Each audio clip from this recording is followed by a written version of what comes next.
Alright guys, we're talking about coil pots. We're going to start a coil pot, and the idea is we want to make a base, the thing that actually stays on here, the big solid structure that holds everything up. What we need to do is need to use these sticks, these sticks, to roll out the clay with the rolling pin. Not a super big deal, but we want it this thick. So we want it actually this thick. If it's too much thicker, then it's going to take forever to dry. So we want it this thick. If you're using these kind, we don't want it this thick, we want it this thick. Does that make sense? So what we have here is I'm going to move my wooden block here. I'm going to take these, I'm going to use the rolling pin. I push down, I make sure I actually put some pressure down and roll this out so it's nice and flat, making sure there's no waves. Same thickness all the way through. That's why we use the sticks. What I can do here is I can go like this really quickly and make a base. I would cut it straight up and down. I would not cut it at a weird angle. Your base will have some odd corners and stuff like that. So with these extra pieces of clay though, if I leave them like this, they're gonna dry up really quickly. So what I have to do is I have to make sure I ball them up. I have my base here. Oh no, it's curled. It'll be totally fine. Seriously, it's clay. You flatten it out a little bit, and then you put it on the wooden block. Don't flatten it more than this. We want it this nice and thick. So I have that there. I have some extra clay and probably some more extra clay. And what I'm going to do is I'm going to smash it together. I am not, gentlemen, I am not rocket arming it at the table. I am just throwing it down. Some people go like this. It's called kneading. And what I'm trying to do is get all the bubbles out. If I don't get the bubbles out, it will go into the kiln and explode, or at least a little bit of explosion, and there goes your coil pot. So here we go. I'm throwing it like this, and what I'm going to start doing now is actually making the coils to my coil pot. What I need to do though is I need to throw this in a single direction, in one direction if you will, and I want to make sure that it is longer than it is wide, because if I roll this out, it's only going to be like this wide, and I want coils to be able to go all the way around this. So the idea here is I make it longer than it is wide. I got it nice and neat here.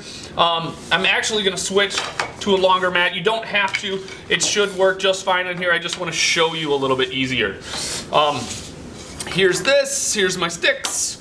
I'm going to use the rolling pin here and flatten this out. I need to make sure that I get it continuously flat all the way down. No weird waves like that. Just flatten it out, and now I have a nice long piece of clay. What I can do then, I can use this as a straight edge, and I'm going to cut off this weird wobbly edge. I'm going to cut straight up and down. Watch your hand, don't do anything crazy like this. Nice and clean. What I do with this is I ball it back up just like that so it doesn't dry out.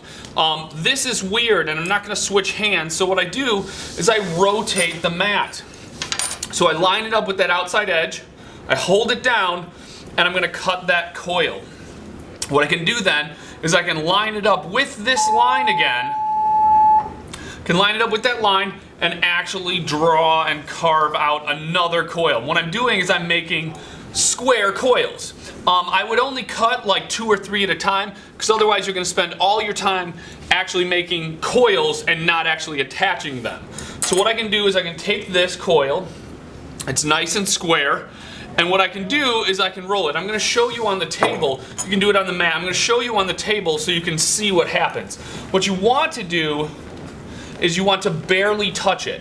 You don't want to go like crazy town, like squishing it down. We want them nice and big like this. We don't want to go like and go crazy and get these little teeny tiny coils like this. You're like, yay! That is going to take you like 50 million years to grow a coil pot more than this big. So the idea here is I'm going to take this square coil and roll it just a little bit. And what happens is it starts rounding the edges, and that's how you know you're doing right. It rounds the edges of the square coil.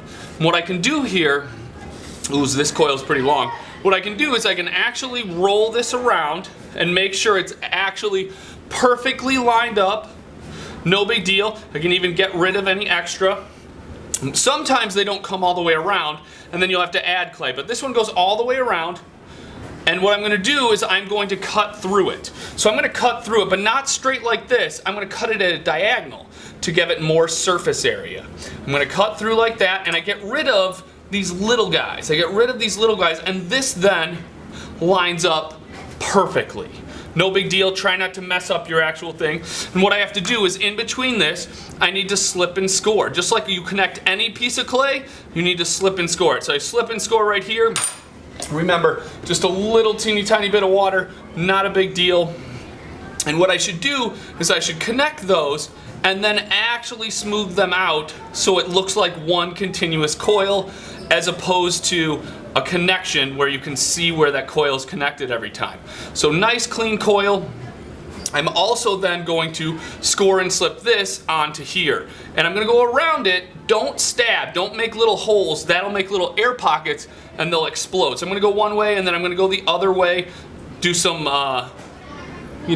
little diamond lines, if you will, or some argyle. I'm going to go around here like this. I'm going to mess this one up. Let's do a little bit of water on here. And keep going with that. Nice and neat. I add a little bit of water here and I connect it. Don't push down too much. You can push down a little bit, but you don't want to push too much. You also don't want them to connect in the same spot every time because then it'll tear apart when it dries.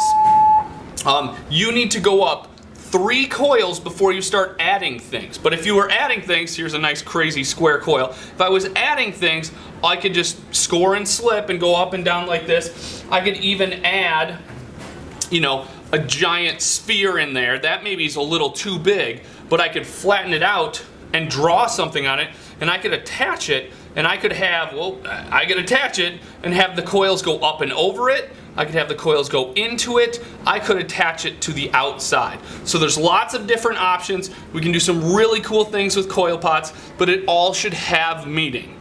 So that's how to do a coil pot. That's how to start a coil pot. Good luck, guys.